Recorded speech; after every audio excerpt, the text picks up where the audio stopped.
ಮಾನ್ಯ ವೀಕ್ಷಕರೇ, ಇದೇ ಸೋಮವಾರ ಇಡೀ ರಾಜ್ಯವೇ ಬೆಚ್ಚಿ ಬೀಳುವಂಥದ್ದು ಬೆಂಗಳೂರಿನಲ್ಲಿ ಒಂದು ಘಟನೆ ನಡೆಯುತ್ತೆ.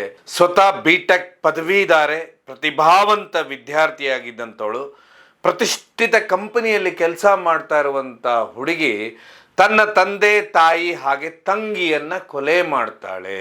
ತುಂಬಾ ವಿಚಿತ್ರ ಅಂದ್ರೆ, ಈ ಕೊಲೆಯಾದ ನಂತರ ಅವತ್ತು ರಾತ್ರಿ ಏನು ಪೊಲೀಸರು ಈ ಮನೆಗೆ ಹೋಗ್ತಾರೆ, ಹೋದಾಗ ಒಂದು ಡೈರಿ ಸಿಗುತ್ತೆ. ಈ ಡೈರಿ ಬರ್ದಂಥದ್ದು, ಯಾಕಂದ್ರೆ ಏನು ಕೊಲೆ ಮಾಡ್ದಂಥವಳಿದ್ದಾಳೆ ಶ್ವೇತಾ ಅಂಥೇಳಿ, ಈ ಹುಡುಗಿಗೆ ಡೈರಿ ಬರೆಯುವಂಥ ಅಭ್ಯಾಸ ಇರುತ್ತೆ. ಡೈರಿಯಲ್ಲಿ ಸುಮಾರು ವಿಚಿತ್ರ ವಿಷಯಗಳು ಬರೆದಿರ್ತಾಳೆ.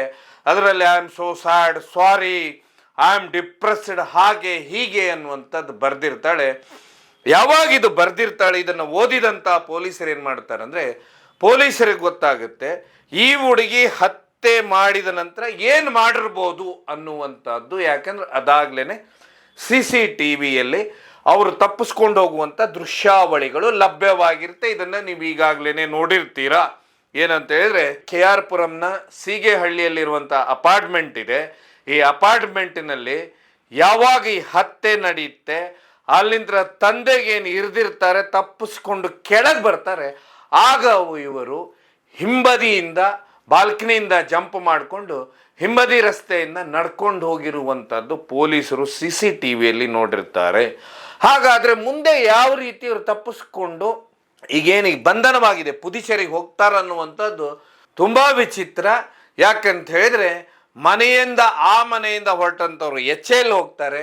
HLನಿಂದ ಏನು ಮಾಡಿಬಿಡ್ತಾರೆ ಅಂದರೆ, ಬೈಕ್ನಲ್ಲಿ ಇವರಿಬ್ಬರು 206 ಕಿಲೋಮೀಟರ್ವರೆಗೆ ತಿರುಣಾಮಲೈ ಕಡೆ ಹೋಗ್ತಾರೆ. ಹಾಗಾದರೆ ಇಲ್ಲಿ ಬೈಕ್ನಲ್ಲಿ ಯಾಕೆ ಹೋಗ್ತಾರೆ ಅಂದ ಕೂಡಲೇ ಏನು ಈ ಹುಡುಗಿ ಹತ್ಯೆಯಲ್ಲಿ ಭಾಗಿಯಾಗ್ತಾಳೆ. ಭಾಗಿ ಅಂದರೆ ಏನು, ತನ್ನ ತಂದೆ ತಾಯಿ ಹಾಗೆ ತಂಗಿ, ಇದರಲ್ಲಿ ತಾಯಿ ಹಾಗೆ ತಂಗಿಯನ್ನ ಸುಮಾರು 56 ಬಾರಿ ಇರಿದು ಕೊಂದಿರ್ತಾರೆ. ಆಗ ಅದರ ಅರ್ಥ ಇವಳು ಎಲ್ಲೋ ಒಂದು ಕಡೆ ಡಿಪ್ರೆಷನೋ ಅಥವಾ ಇನ್ನೊಂದೇನೋ ಹೋಗಿರ್ತಾಳೆ ಅಂತ ಆಗುತ್ತೆ. ಹೀಗಾಗಿ ಇವಳೊಟ್ಟಿಗಿದ್ದಂಥ ಏನು ಪ್ರಿಯಕರ ಇದ್ದಾನೆ, ಇವನೇನು ಮಾಡಿಬಿಡ್ತಾನೆ ಅಂದರೆ, ಅವಳನ್ನು ಬೈಕ್ನಲ್ಲಿ 206 ಕಿಲೋಮೀಟರ್ ಕರ್ಕೊಂಡು ಹೋಗ್ತಾನೆ.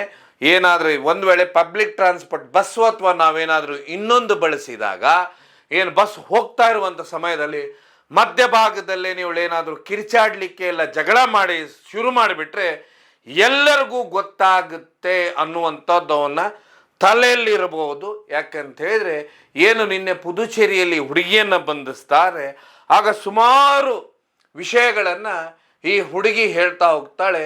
ಅದು ತುಂಬ ವಿಚಿತ್ರವಾಗಿದೆ ಇವಳು ಹೇಳುವಂಥ ರೀತಿ. ಅಂತ ಹೇಳಿದ್ರೆ ಏನು, ತಿರುಣಾಮಲೈವರೆಗೆ 206 ಕಿಲೋಮೀಟರ್ವರೆಗೂ ಇವಳು ಬೈಕ್ನಲ್ಲಿ ಹೋಗ್ತಾರೆ.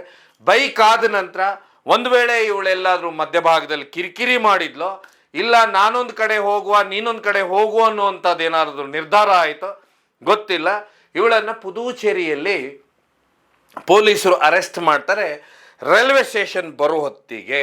ಅಂತ ಹೇಳಿದ್ರೆ, ಯಾಕಂದರೆ ಪೊಲೀಸರು ಈ ರೀತಿಯ ಹತ್ಯೆ ನೋಡಿದಾಗ ಸುಮಾರು 6 ಟೀಮನ್ನು ಮಾಡಿರ್ತಾರೆ. ಆಮೇಲೆ ಪೊಲೀಸರಿಗೆ ಗೊತ್ತಾಗಿರುತ್ತೆ ಈ ಹತ್ಯೆ ಯಾರು ಮಾಡಿದ್ದಾರೆ ಅನ್ನುವಂಥದ್ದು. ಯಾಕಂತ ಹೇಳಿದ್ರೆ, ಏನು ಸೋಮವಾರ ದಿವಸ ಈ ಮನೆಯಲ್ಲಿ ಕೊಲೆ ನಡೆಯುತ್ತೆ. ಕೊಲೆ ನಡೆದಾಗ ಸ್ವತಃ ಶ್ವೇತಾ ಅವರ ತಂದೆ ಅಂತ ಹೇಳಿದ್ರೆ ಸಾಯಕ್ಕಿಂತ ಮೊದಲು ಏನು ಸ್ಟೇಟ್ಮೆಂಟ್ ಕೊಟ್ಟಿರ್ತಾರೆ, ಆ ಸ್ಟೇಟ್ಮೆಂಟಲ್ಲಿ ಸ್ವತಃ ಇದರಲ್ಲಿ ಮಗಳು ಹಾಗೆ ಇನ್ನೊಬ್ಬ ಹುಡುಗ ಇದ್ದಾನೆ ಅನ್ನುವಂಥದ್ದು, ಮಗಳೇ ಇದ್ದಾಳಂತ ಯಾವಾಗ ಗೊತ್ತಾಗುತ್ತೆ ಅದು.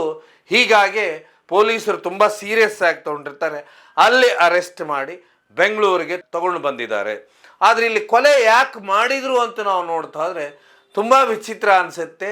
ಈ ಶ್ವೇತಾ ಹಾಗೆ ಏನೀಗ ಪ್ರಿಯಕರ ಇದ್ದಾನೆ, ಇವರಿಬ್ಬರೂ ಒಟ್ಟಿಗೆ ಅಂತ ಹೇಳಿದ್ರೆ ಬಿಟೆಕ್ ಮಾಡಿರ್ತಾರೆ. ಬಿಟೆಕ್ ಮಾಡುವತ್ತಿಗೂ ತುಂಬ ಪ್ರತಿಭಾವಂತ ವಿದ್ಯಾರ್ಥಿಗಳಾಗಿರ್ತಾರೆ. ಅದಾದ ಮೇಲೆ ದೊಡ್ಡ ದೊಡ್ಡ ಕಂಪನಿಯಲ್ಲಿ ಕೆಲಸ ಸಿಗುತ್ತೆ. ಕೆಲಸ ಸಿಕ್ಕಾದ ನಂತರ ಇವಳೇನು ಮಾಡಿಬಿಡ್ತಾಳಂದರೆ, ತನ್ನ ಸ್ವಂತ ಉದ್ಯಮ ಪ್ರಾರಂಭ ಮಾಡಬೇಕಂಥೇಳಿ ಪ್ರೈವೇಟ್ ಬ್ಯಾಂಕ್ನಲ್ಲಿ 40 ಲಕ್ಷ ರೂಪಾಯಿ ಸಾಲವನ್ನು ತಗೊಂಡಿರ್ತಾಳೆ. ಸಾಲ ತಗೊಂಡಾಗ ಇವಳು ತನ್ನ ತಂದೆ ತಾಯಿ ಏನು ವೈಟ್ ಫೀಲ್ಡ್ ಭಾಗದಲ್ಲಿ ವಾಸ ಇರ್ತಾರೆ, ಆ ಮನೆಯಲ್ಲಿ ವಾಸ ಇರ್ತಾಳೆ. ಆಗ ಅಲ್ಲಿಯ ಅಡ್ರೆಸ್ ಪ್ರೂಫು ಎಲ್ಲ ತನ್ನ ತಾಯಿದೆಲ್ಲ ಕೊಟ್ಟಿರ್ತಾಳೆ. ಸಾಲ ತಗೊಂಡ ನಂತರ ಇವಳೇನು ಉದ್ಯಮ ಮಾಡ್ಬೇಕಂದಿರ್ತಾಳೆ, ಅದರಿಂದ ಕೈ ಸುಟ್ಕೊಂಡಿರ್ತಾಳೆ. ಹೀಗಾಗಿ ಇವಳಿಗೆ 40 ಲಕ್ಷ ರೂಪಾಯಿ ಸಾಲವಾಗಿರುತ್ತಂತೆ. ಸಾಲವಾದ ನಂತರ ಇದು ಕಿರಿಕಿರಿ ಯಾವಾಗತ್ತೆ, ತನ್ನ ಪ್ರಿಯಕರನೊಟ್ಟಿಗೆ ಬಂದು ಏನಿ KR ಪುರಂನ ಸೀಗೆಹಳ್ಳಿ ಎಲ್ಲಿ ಅಪಾರ್ಟ್ಮೆಂಟ್ ಅಲ್ಲಿ ವಾಸ ಇರ್ತಾಳೆ. ವಾಸ ಇದ್ದಾಗ ಏನಿ ಸಾಲ ತಗೊಂಡ ಬ್ಯಾಂಕಿನ ನೋಟಿಸ್ಗಳೇನಂತ ಹೇಳಿದ್ರೆ ಇವಳ ತಂದೆ ತಾಯಿ ಮನೆಗೆ ಬರ್ತಾ ಇರುತ್ತೆ. ಹೀಗಾಗಿ ಇವರ ತಾಯಿ ಏನ್ ಮಾಡ್ತಾರೆ, ಮೊನ್ನೆ ಸೋಮವಾರ ದಿವಸ ಮಧ್ಯಾಹ್ನ 2:00 ಮಗಳನ್ನ ವಿಚಾರ ಮಾಡೋದಕ್ಕಂತ ಹೋಗ್ತಾರೆ. ಹೋದಾಗ ಏನಾಗುತ್ತೆ ಅಂತ ಹೇಳಿದ್ರೆ, ಈಗ ಬಂದಿರುವಂತ ಮಾಹಿತಿ ಪ್ರಕಾರ ಮಗಳಿಗೆ ತಾಯಿಗೆ ದೊಡ್ಡ ಮಟ್ಟದಲ್ಲಿ ವಾಗ್ವಾದ ಆಗುತ್ತೆ. ಆ ವಾಗ್ವಾದ ಆದ ನಂತರ ಅವಳಿಗೆ ತಾಯಿಗೆ ಚೂರಿಯಲ್ಲಿ ಸುಮಾರು ಒಂದು 20-30 ಬಾರಿ ಇರಿದು ಕೊಲ್ಲಲಾಗುತ್ತೆ. ಕೊಂದ ನಂತರ ಇವ್ರು ಏನು ಮಾಡಿಬಿಡ್ತಾರೆ, ತಾಯಿಯ ಶವವನ್ನು ಬಾತ್ರೂಮ್ನಲ್ಲಿ ಇಡ್ತಾರೆ. ಬಾತ್ರೂಮ್ನಲ್ಲಿಟ್ಟು ಇಡೀ ಮನೆಯನ್ನ ಕಾರ್ಪುಡಿ ಹಾಕಿ ಹಾಗೂ ಬಿಸಿನೀರು ಹಾಕಿ ತೊಳಿತಾರೆ. ರಾತ್ರಿ 8-8:30 ಸುಮಾರು ಏನು ತಂದೆ ಇದ್ದಾರೆ, ಅಂದ್ರೆ ಈಗ ಯಾರು ಡೆತ್ ಆಗಿದ್ದಾರೆ, ಒಳಗೆ ಕೊಲೆ ಆಗಿದ್ದಾರೆ ಮಗಳ ಕೈಯಲ್ಲಿ ಮುತ್ತುಲಕ್ಷ್ಮಿಯವರು, ಅವರ ಗಂಡ ಯಜಮಾನ್ರು ಏನಿದ್ದಾರೆ, ಏನೀಗ ತಂದೆ ಏನಿದ್ದಾರೆ, ತಂದೆ ಹಾಗೆ ತಂಗಿ ನಮ್ಮ ತಾಯಿ ಅಕ್ಕನ ಮನೆಗೆ ಹೋಗಿದ್ದಾಳೆ, ಅಂದ್ರೆ ಅಲ್ಲೂ ಶ್ವೇತಾನ ಭೇಟಿಯಾಗಲಿಕ್ಕೆ ಹೋಗಿದ್ದಾಳೆ, ಫೋನ್ ರಿಸೀವ್ ಮಾಡ್ತಾ ಇಲ್ಲ ಅಂಥೇಳಿ ಇಬ್ಬರು ಆ ಮನೆಗೆ ಬರ್ತಾರೆ. ಆ ಸೀಗಳ್ಳಿ ಅಪಾರ್ಟ್ಮೆಂಟ್ಗೆ ಬಂದಂಥವ್ರು ಡೋರ್ ತೆಗೆದು ಒಳಗೆ ಹೋದಾಗ ಅಲ್ಲಿ ವಿಚಿತ್ರವಾಗಿರುತ್ತೆ. ಗೋಡೆ ನೋಡಿದಾಗ ಅಲ್ಲೆಲ್ಲ ರಕ್ತ ಸಿಡಿದಂಥ ಕಲೆಗಳಿರ್ತಾವೆ. ಆಗ ಮನೆ ಇಡೀ ಅಲ್ಲಿ ಇಲ್ಲಿ ಎಲ್ಲ ಹುಡುಕ್ತಾ ಇರ್ತಾರೆ. ಬಾತ್ರೂಮ್ನಲ್ಲಿ ನೋಡ್ತಾರೆ, ಅಲ್ಲಿ ಅವ್ರ ಹೆಂಡತಿ ಶವ ಇರುತ್ತೆ. ಇದೇ ಸಮಯಕ್ಕೆ ಏನಾಗಿರುತ್ತೆ ಅಂದರೆ, ತಂಗಿಯ ಮೇಲೆ ಭೀಕರವಾಗಿ ದಾಳಿ ಮಾಡಿಬಿಡ್ತಾರೆ. ದಾಳಿ ಆಗುತ್ತೆ. ಯಾವಾಗ ತಂಗಿಯನ್ನು ಬಚಾವ್ ಮಾಡ್ಲಿಕ್ಕೆ ತಂದೆ ಹೋಗ್ತಾರೆ, ಬಚಾವ್ ಮಾಡ್ಲಿಕ್ಕೆ ಹೋದಾಗ ಅವ್ರ ಮೇಲೆ ಭೀಕರವಾಗಿ ದಾಳಿ ಆಗುತ್ತೆ. ಆಗ ಅವ್ರು ಫಸ್ಟ್ ಫ್ಲೋರ್ನಿಂದ ಕೆಳಗೆ ಓಡಿ ಬರ್ತಾರೆ. ಓಡಿ ಬಂದಂಥವ್ರು ಏನು ಸೆಕ್ಯೂರಿಟಿ ಗಾರ್ಡ್ ಅಲ್ಲಿ ಬಂದು ಬೀಳ್ತಾರೆ. ಆಗ ಸೆಕ್ಯೂರಿಟಿ ಗಾರ್ಡ್ ನೋಡಿದಂಥವ್ನು ಪೊಲೀಸರಿಗೆ ಫೋನ್ ಮಾಡಿ ನಂತರ ಆಂಬುಲೆನ್ಸಲ್ಲಿ ಹೋಗೋತ್ತಿಗೆ ಆಸ್ಪತ್ರೆಗೆ ಕರ್ಕೊಂಡು ಹೋಗೋತ್ತಿಗೆ ಅವರ ಸ್ಟೇಟ್ಮೆಂಟ್ ಕೊಡ್ತಾರೆ. ಈ ಘಟನೆ ಈ ರೀತಿ ನಡೆದಿದ್ದು, ನನ್ನ ಮಗಳು ಹಾಗೆ ಈ ಹುಡುಗ ಈ ಅಪಾರ್ಟ್ಮೆಂಟಲ್ಲಿದ್ದಾರೆ, ಈ ರೀತಿ ದಾಳಿ ಆಗುತ್ತೆ ಅಂಥೇಳಿ. ಆಗ ದಾಳಿಯನ್ನು ಪೊಲೀಸರು ನೋಡಿದಾಗ ಅರ್ಥ ಆಗುತ್ತೆ ಇವರೇನು ಯಾವ ರೀತಿ ಮನಸ್ಥಿತಿ ಇದೆ ಇವರದು. ತನ್ನ ತಾಯಿ ತಂಗಿಯನ್ನು 52 ಬಾರಿ ಇರಿದು ಕೊಂದಿದ್ದಾಳಂದರೆ ಏನಾಗಿರ್ಬೋದು ಅನ್ನುವಂಥದ್ದು ಘಟನೆ. ಆದರೆ ಸುಮಾರು ವಿಷಯಗಳಿಗೆ ಹೊರಗೆ ಬರ್ತಾ ಇರುವುದು ಏನಂತ ಹೇಳಿದರೆ, ಈ ಹತ್ಯೆಯ ನಂತರ ಅಂತ ಹೇಳಿದರೆ ಒಂದು ವೇಳೆ ಈ ಕೊಲೆಯನ್ನು ಪ್ರೀಪ್ಲ್ಯಾನ್ ಮಾಡಿದ್ರಾ, ಏನಾದರೂ ಕೇವಲ 40 ಲಕ್ಷ ರೂಪಾಯಿ ದುಡ್ಡಿಗೋಸ್ಕರ ಆಯ್ತಾ, ಅಥವಾ ಏನು ತಾನು ಯಾರೊಟ್ಟಿಗೆ ಇದ್ದಾಳೆ ಅವಳೊಟ್ಟಿಗೆ ಮದುವೆ ಆಗುವಂಥದ್ದು ಸಮಸ್ಯೆ ಏನಾದರೂ ಇತ್ತ, ಅಥವಾ ನಿಜವಾಗ್ಲೂ ಈ ಶ್ವೇತಾ ಅನ್ನೋ ಹುಡುಗಿ ಡಿಪ್ರೆಷನ್ಗೆ ಒಳಗಾಗಿದ್ಲ ಅನ್ನುವಂಥದ್ದು. ಯಾಕಂತ ಹೇಳಿದ್ರೆ ಇಲ್ಲಿ ಇನ್ನೊಂದು CCTV ಫುಟೇಜ್ ಹೊರಗೆ ಬಂದಾಗ ಗೊತ್ತಾಗುತ್ತೆ, ಇವರಿಬ್ಬರೂ ಸೇರಿ ಒಂದು ದೊಡ್ಡ ಬ್ಯಾಗ್ ತರುವಂಥದ್ದು ಒಂದು CCTV ಫುಟೇಜ್ ಬಂದಿದೆ. ಅದರಲ್ಲಿ ಇವರಿಬ್ಬರು ಒಂದು ದೊಡ್ಡ ಬ್ಯಾಗ್ ತರ್ತಾರೆ. ಒಂದು ವೇಳೆ ಈ ಪ್ಲಾನ್ ಮಾಡಿದ್ರ ಅನ್ನುವಂಥದ್ದು. ಯಾಕಂದ್ರೆ ಒಂದು ವೇಳೆ ತಾಯಿ ಏನು ಮನೆಗೆ ಬರ್ತಾರೆ, ಅಂದ್ರೆ ಅವರು ಇದ್ದಂಥ ಇವಳು ಮಗಳಿದ್ದಂಥ ವಾಸ ಇದ್ದಂಥ ಮನೆಗೆ, ಅಲ್ಲಿ ತಾಯಿಯನ್ನು ಮರ್ಡರ್ ಮಾಡಿ ಏನಾದರೂ ಬ್ಯಾಗ್ನಲ್ಲಿ ತುಂಬಿ ರಾತ್ರಿಯ ನಂತರ ಅದನ್ನು ಎಲ್ಲಾದರೂ ಎಸೆಯುವಂಥ ಪ್ಲ್ಯಾನ್ ಮಾಡಿದ್ರ. ಯಾಕಂತ ಹೇಳಿದ್ರೆ ಏನು ಈ 40 ಲಕ್ಷ ರೂಪಾಯಿ ಸಾಲ ಏನಿದೆ, ಈ ಸಾಲ ತಾಯಿಯ ಸಾವಿನೊಟ್ಟಿಗೆ ಅಂತ್ಯ ಆಗಿಬಿಡುತ್ತೆ, ನಾವು ಆರಾಮಾಗಿರ್ಬೋದಂತ ಪ್ಲ್ಯಾನ್ ಮಾಡಿದ್ರ, ಅಥವಾ ಮದುವೆಗೆ ಏನಾದರೂ ಇವರ ಕುಟುಂಬ ಅಡ್ಡಿಯಾಗುತ್ತಂತ ಪ್ಲ್ಯಾನ್ ಮಾಡಿದ್ರ, ಅಥವಾ ನಿಜವಾಗ್ಲೂ ತಂದೆ ತಾಯಿ ನನ್ನ ಸ್ವತಂತ್ರ ಹರಣ ಮಾಡ್ತಾ ಇದ್ದಾರೆ, ಕಿರುಳು ಕೂಡ ಕೊಡ್ತಾ ಇದ್ದಾರೆ ಅನ್ನೋದ್ರಿಂದ ಅವರನ್ನು ಏನಾದರೂ ಮಾಡಿ ಮುಗಿಸಲೇಬೇಕನ್ನೋ ನಿರ್ಧಾರಕ್ಕೆ ಬಂದಿದ್ಲ ಅಂತ ಹೇಳಿದ್ರೆ, ಅಥವಾ ಇವಳ ಇಡೀ ಮನಸ್ಥಿತಿನೇ ಡಿಪ್ರೆಷನ್ಗೆ ಹೋಗಿದ್ಲ, ಇಲ್ಲ ಅಂತ ಹೇಳಿದ್ರೆ ಸಾಮಾನ್ಯವಾಗಿ ನಾಗರಿಕ ಸಮಾಜದಲ್ಲಿ ಈ ರೀತಿ ಯಾರೂ ಹತ್ಯೆ ಮಾಡಲಿಕ್ಕೆ ಸಾಧ್ಯವಿಲ್ಲ ಅಂಥೇಳಿ ಡಾಕ್ಟರ್ಸು ಹೇಳ್ತಾರೆ, ವಿಶೇಷವಾಗಿ ಎಕ್ಸ್ಪರ್ಟ್ಸು ಹೇಳ್ತಾರೆ, ಈ ರೀತಿ ಕೊಲೆ ಮಾಡಲಿಕ್ಕೆ ಸಾಧ್ಯ ಇಲ್ಲ ಅಂಥೇಳಿ. ಏನು ಅವತ್ತಿನ ರಾತ್ರಿ 8-8:30 ಸುಮಾರು ಇವಳ ತಂದೆ ಹಾಗೆ ತಂಗಿ ಆ ಮನೆಗೆ ಎಂಟ್ರ್ ಆಗ್ತಾರೆ.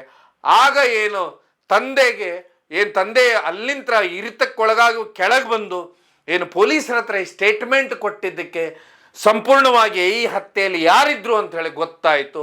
ಒಂದು ವೇಳೆ ಈ ಘಟನೆ ನಡೆದಿಲ್ಲ ಅಂದರೆ ಅದೇ ಅಪಾರ್ಟ್ಮೆಂಟ್ನಲ್ಲಿ ಈ ಕೊಲೆನೂ ಯಾರು ಮಾಡಿದ್ರು ಅಥವಾ ಯಾಕಾಯ್ತು ಅನ್ನುವಂಥದ್ದು ನಿಗೂಢವಾಗಿ ಉಳಿತಿತ್ತು ಅಂತಾರೆ. ಸೊ ಒಟ್ಟಾರೆಯಾಗಿ ಶ್ವೇತಾನ ಪೊಲೀಸರು ಬಂಧಿಸಿದ್ದಾರೆ. ಅವಳು ಒಟ್ಟಿಗಿದ್ದಂಥ ಪ್ರಿಯಕರ ಇನ್ನೂ ಸಿಕ್ಕಿಲ್ಲ, ಬಂಧಿಸಿ ಈಗ ಬೆಂಗಳೂರಿಗೆ ಕರ್ಕೊಂಡು ಬಂದಿದ್ದಾರೆ. ಇನ್ನು ಪೊಲೀಸರ ವಿಚಾರಣೆಯಲ್ಲಿ ಯಾಕೆ ಈ ಮರ್ಡರ್ ಮಾಡಿದ್ರು, ಕಾರಣ ಏನು, ಸ್ವತಃ ತನ್ನ ಹೆತ್ತಂತವರನ್ನೇ ಕೊಲೆ ಮಾಡೋದಕ್ಕೆ ಕಾರಣ ಏನಾಯಿತು, ಅಥವಾ ಒಂದು ಪ್ಲಾನಿಂಗ್ ಇತ್ತ, ಅಥವಾ ಸಂಪೂರ್ಣವಾಗಿ ಡಿಪ್ರೆಷನ್ ಒಳಗಾಗಿದ್ಲ, ಅಥವಾ ಈ ಕೊಲೆ ಹಿಂದೆ ಇನ್ಯಾರಾದರೂ ಇದ್ರ ಅನ್ನುವಂಥದ್ದು ಸಂಪೂರ್ಣವಾಗಿ ತನಿಖೆಯಿಂದಷ್ಟೇ ಹೊರಬೇಕು. ಆದರೆ ಒಂದು ನಾಗರಿಕ ಸಮಾಜ ಇವತ್ತು ಹೇಳೋದಂದರೆ, ಈ ರೀತಿಯ ಘಟನೆ ನಮ್ಮ ರಾಜ್ಯದಲ್ಲಿ ಯಾವತ್ತೂ ನಡೆದಿಲ್ಲ. ಸ್ವತಃ ಮಗಳೇ ಅಂದರೆ ತಂದೆ ತಾಯಿ ತಂಗಿಯನ್ನು ಕೊಲೆ ಮಾಡುವಂಥ ಘಟನೆ ಇದೇ ಮೊದಲು ಬಾರಿ. ಅದರಲ್ಲೂ ವಿಶೇಷವಾಗಿ B.Tech ಪದವೀಧರೆ ತಂದೆ ತಾಯಿ ಎಷ್ಟು ಕಷ್ಟಪಟ್ಟಿರ್ತಾರೆ, ಇವ್ರಿಗೆಲ್ಲ ಎಜುಕೇಷನ್ ಕೊಡಿಸೋದಕ್ಕೆ ದಿನ ಹಗಲು ರಾತ್ರಿ ಒಂದು ಮಾಡಿ ಎಷ್ಟು ದುಡ್ದಿರ್ತಾರೆ ಅನ್ನುವಂಥದ್ದು ಇಲ್ಲಿ ಬರುವಂಥದ್ದು. ಸೊ ಒಟ್ಟಾರೆಯಾಗಿ ಪೊಲೀಸರ ತನಿಖೆಯಿಂದಷ್ಟೇ ಗೊತ್ತಾಗಬೇಕು ಯಾಕೆ ಹತ್ಯೆ ಆಯಿತು, ಇವತ್ತಿನ ಸಮಾಜ ಏನಿದೆ ಅದು ಎಲ್ಲಿ ಹೋಗ್ತಾ ಇದೆ ಅನ್ನುವುದು, ಯಾಕೆ ಹತ್ಯೆಗೆ ಕಾರಣ ಅಂದರೆ ಪೊಲೀಸರ ತನಿಖೆಯಿಂದ ಗೊತ್ತಾಗಬೇಕಂತ ಹೇಳ್ತಾ ಈ ಕಾರ್ಯಕ್ರಮವನ್ನು ಮುಗಿಸ್ತೇನೆ. ಇದು ಕೇವಲ ಜನಜಾಗೃತಿಗೋಸ್ಕರ.